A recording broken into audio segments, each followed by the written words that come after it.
সাময়িক বন্ধ থাকার পর রেড দিচ্ছেন কিংস অফ কাবাডির 2 নম্বর জার্সিধারী খেলোয়াড়।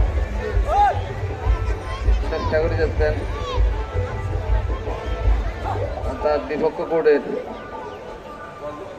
প্লেয়ারদেরকে টাচ করে আসার জন্য।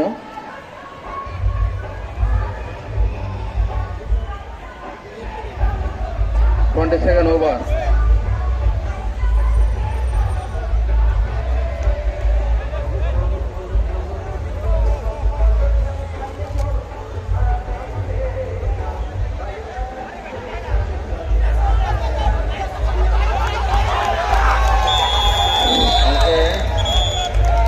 পুরো ব্লক হয়ে গেল। এই এসকেএসপি সিনিয়র গ্রুপের 3 নম্বর জার্সিধারী খেলোয়াড়, অনেক সহজ খেলোয়াড়, কিন্তু ধরা গেল এর মধ্যে প্রথমার্ধের খেলা শেষ।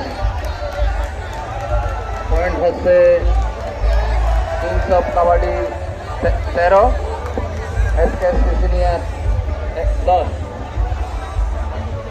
কিংস অফ কাবাডি 3 পয়েন্ট এগিয়ে আছে, প্রথমার্ধের খেলা শেষ।